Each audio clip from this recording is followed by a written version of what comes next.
नमस्कार, आपके साथ मैं रीना झा बालियान। बिहार की जनता के लिए एक बुरी खबर है। बिहार चुनाव के दौरान जो 10,000 रुपए आपके खाते में डाले गए थे ना, सरकार अब वही 10,000 रुपए आपसे वापस मांग रही है। ये सुनकर शायद आपको हैरानी जरूर होगी, लेकिन ये सच है। अब आपको वही 10,000 रुपए सरकार को वापस लौटाने होंगे। अब इसे सरकार की आप चालाकी कहें या फिर फायदे का सौदा, क्योंकि चुनाव निपट चुका है। फिर से एनडीए की सरकार बिहार में बन चुकी है। सरकार को फायदा मिल चुका है और सरकार आपको मूर्ख बना चुकी है। आप सबके खाते में 10-10 हजार रुपए डालकर सियासी फायदा सरकार ले गई, लेकिन अब वही सरकार आपको मुश्किलों में डाल रही है, क्योंकि 10,000 रुपए जिसे महिला सशक्तिकरण और उनके उद्योग के नाम पर दिए गए थे, अब वही 10,000 रुपए सरकार आपसे वापस करने के लिए कह रही है। क्या हुआ? खर्च कर दिए वो 10,000 रुपए जो सरकार ने आपको चुनाव से पहले दिए थे, ये कहकर कि आपको इससे बिजनेस शुरू करना है। सोच में पड़ गए ना कि आखिर ये सब कुछ चल क्या रहा है। तो चलिए आपको पूरे विस्तार से बताते हैं कि आखिर ये पूरा मामला क्या है और कैसे बिहार चुनाव में वोटर्स को बेवकूफ बनाने का काम किया गया। देखिए, मुख्यमंत्री रोजगार योजना के तहत बिहार चुनाव के दौरान महिलाओं के खाते में 10-10 हजार रुपए सरकार की तरफ से डाले गए, लेकिन अब सरकार का कहना है कि उसी दौरान कुछ गड़बड़ी के कारण या ये मानिए तकनीकी दिक्कतों के चलते महिलाओं के साथ साथ कुछ पुरुषों के खाते में भी 10,000 रुपए ट्रांसफर हो गए थे, जिसे अब सरकार द्वारा पैसा वापस मांगा जा रहा है। दरभंगा जिले के एक जीविका अधिकारी के मुताबिक तकनीकी दिक्कतों की वजह से कुछ पुरुषों के बैंक खाते में रुपए ट्रांसफर हो गए थे। उस वक्त जाले प्रखंड के कुछ पुरुषों को अचानक मुख्यमंत्री महिला रोजगार योजना के तहत 10-10 हजार रुपए उनके खाते में डाल दिए गए। ये रकम योजना के तहत महिलाओं को दी जाने वाली आर्थिक सहायता थी, लेकिन सरकारी रिकॉर्ड में हुई तकनीकी गलती के कारण कुछ पुरुषों के खाते में भी पैसे डाल दिए गए। अब इस गलती का पता चला तो जीविका विभाग के अधिकारियों ने उन व्यक्तियों को लिखित नोटिस भेजा और वो 10,000 रुपए जो चुनाव से पहले डाले गए थे उन्हें वापस मांगा गया है। अब देखिए, दिलचस्प बात तो ये है कि जिन लोगों के खाते में 10,000 रुपए डाले गए थे, वो लोग उन रुपयों को वापस देने से मना कर रहे हैं। जिन लोगों को नोटिस भेजा गया है उसमें से कुछ लोग कह रहे हैं कि हम बहुत गरीब हैं, हम झोपड़ी में रहते हैं।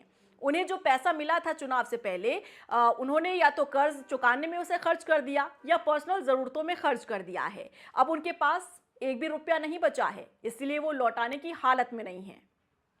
देखिए, बिहार विधानसभा चुनाव से ठीक पहले आपको याद होगा प्रधानमंत्री नरेंद्र मोदी ने मुख्यमंत्री महिला रोजगार योजना लॉन्च की थी, जिसके तहत बिहार के करीब 1,54,00,000 जीविका दीदियों को अपना बिजनेस शुरू करने के लिए बैंक खातों में सीधा 10,000 रुपए ट्रांसफर कर दिए गए थे सरकार की तरफ से। अब जिन लोगों को सरकार की तरफ से नोटिस भेजा गया है, उनका यह कहना है कि इन रुपयों के लिए उन्होंने अप्लाई तो नहीं किया था, अपने आप उनके अकाउंट में 10,000 रुपए डल गए। अगर सरकार कहती है कि पैसा गलती से पुरुषों के खाते में जमा हो गया था, तो फिर सवाल ये उठता है कि इन्हें वापस लेने के लिए आखिर उसी समय पर नोटिस क्यों नहीं भेजा गया? चुनाव होने के बाद, सरकार बनने के बाद क्या सरकार को अपनी ये गलती अब याद आई है? नोटिस पाने वाले लोगों का यह भी कहना है कि सरकार ने पहले पैसे देकर उनसे वोट लिए, अब जब वो उनके वोटों से चुनाव जीत चुके हैं तो रुपए वापस मांग रहे हैं।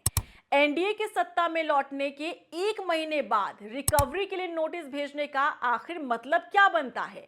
लोग आरोप लगा रहे हैं कि पहले तो हमारे खाते में बिना अप्लाई के 10,000 रुपए उन्होंने डाले और इसका लालच सभी लोगों को दिया गया। लोगों ने इससे खुश होकर एनडीए को वोट भी दिया और फिर से सत्ता में वापसी भी हो गई। और आज जब सरकार का मकसद पूरा हो चुका है तो इसे गड़बड़ी बताकर 10,000 रुपए वापस मांगे जा रहे हैं। लोग अब ये भी कह रहे हैं कि अगर सरकार को 10,000 रुपए वापस चाहिए तो हमारा वोट भी सरकार हमें वापस कर दे। तो ये देखिए कैसे बिहार चुनाव में इस 10,000 रुपए को लोगों के खाते में डालकर एनडीए ने फायदा उठाया। अब सरकार बन गई और विभाग को अब गड़बड़ी की याद आई है। 10,000 रुपए अब गड़बड़ी बोलकर वापस मंगाए जा रहे हैं। ये कहते हुए कि योजना के तहत सिर्फ महिलाओं के खाते में 10,000 रुपए डाले जाने थे, लेकिन कुछ गड़बड़ी के चलते महिलाओं के साथ साथ पुरुषों के खाते में भी 10,000 रुपए डाल दिए गए, जिसे वापस लेने का दबाव बनाया जा रहा है। लेकिन वाकई में सवाल तो खड़े हो रहे हैं कि अगर ये गड़बड़ी हुई है और जिसे गड़बड़ी का नाम देकर 10,000 रुपए पुरुषों के अकाउंट से वापस मंगवाए जा रहे हैं, तो आखिर इस गड़बड़ी का खुलासा सरकार बनने के महीनों बाद क्यों याद आई है? आखिर इस गड़बड़ी पर ध्यान विभाग ने उस समय पर क्यों नहीं दिया जब यह गड़बड़ी हुई थी? चुनाव से पहले 10-10 हजार रुपए जिन महिलाओं के खातों में डाले गए, आखिर विभाग ने इतनी बड़ी गड़बड़ी कैसे कर दी? क्योंकि रिकॉर्ड तो उनके पास होता है। रिकॉर्ड वो बनाते हैं कि किसके खाते में कितना रुपया गया है, कौन मेल है, कौन फीमेल है। तो आखिर ये कैसे कहा जा सकता है कि महिलाओं के खातों में पैसे डालते डालते पुरुषों के खातों में भी पैसे डल गए, और पुरुषों के खातों में जो पैसे गए हैं इसका खुलासा अब हुआ है और अब पैसे उनसे वापस मंगवाए जा रहे हैं। कहीं ये सोची समझी साजिश तो नहीं है सरकार की? क्योंकि आप समझिएगा, जो स्ट्रैटेजी निकलकर सामने आ रही है सरकार की, चुनाव का समय था, चुनाव के दौरान आप सभी जानते हैं कि लोक लुभावन वादे किए जाते हैं। इसमें से एक ये भी हथकंडा सरकार ने अपनाया था कि उद्योग के नाम पर, महिला सशक्तिकरण के नाम पर महिलाओं के अकाउंट में 10-10 हजार रुपए डाल दिए गए।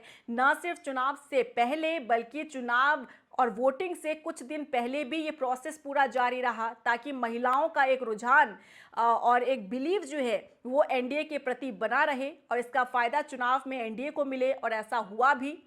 और इसी दौरान पुरुषों के खातों में भी डाला गया। कहीं ये सोची समझी साजिश तो नहीं है कि इन्हें पता था कि पुरुषों का ये अकाउंट है, उनके अकाउंट में 10,000 रुपए डाल दिए गए और विभाग चुप रहा? ऐसा कैसे हो सकता है? अब आप ये देखिए, एक कस्टमर के पास अगर कहीं से 10,000 रुपए आ रहे हैं तो भाई उसके लिए तो ये लॉटरी है। वो क्यों इसे लेकर ढोल पीटेगा? वो क्यों इसे लेकर चर्चा करेगा कि मेरे अकाउंट में 10,000 रुपए आए? आखिर पैसा बुरा किसे लगता है? पुरुषों के खातों में अगर पैसे गए तो शांति से उन पैसों को निकाल कर उसने काम कर लिया। तो आखिर विभाग क्यों तब नहीं जागा? आखिर तब गड़बड़ी सामने क्यों नहीं आई? तब तो सरकार को भी ये लग रहा था कि चलिए गड़बड़ी के नाम से ही सही, अगर पुरुषों के खातों में भी 10,000 रुपए गए हैं तो उसके बदले में हमें वोट मिल जाएगा। यानी कि उन पुरुषों को ये लगेगा कि सरकार सिर्फ महिलाओं के खातों में ही नहीं दे रही 10,000 रुपए, बल्कि चुनाव के दौरान पुरुषों के खाते में भी पैसे दिए जा रहे हैं। और ये तो आप सभी जानते हैं कि पहले से ये सिलसिला चला आ रहा है। चुनाव के दौरान आरोप भी लगाए जाते हैं कि पैसे बांटे जाते हैं, शराब बांटे जाते हैं, ताकि इसके एवज में वोट मिल सके। अब कहीं ये इसी हथकंडे का एक दूसरा एंगल तो नहीं था? आपको क्या लग रहा है? क्योंकि अगर वाकई में गड़बड़ी हुई तो विभाग से इतनी बड़ी गड़बड़ी कैसे हो गई? नोटिस अगर पैसा वापस लेने के लिए भेजा जा रहा है तो नोटिस पहले क्यों नहीं भेजा गया? अब इसकी याद क्यों आई है? सरकार बनने के बाद नोटिस क्यों भेजा जा रहा है? ये अपने आप में सवाल है। आपको क्या लगता है? कमेंट सेक्शन में ज़रूर बताइएगा। और क्या आपके पास भी गलती से विभाग की गड़बड़ी के कारण 10,000 रुपये पहुँच गए थे क्या? जो पैसे महिलाओं के अकाउंट में जाने थे वो आपके अकाउंट में पहुंचे क्या? और क्या आपको भी नोटिस मिला है पैसे वापस करने का? बताइएगा ज़रूर।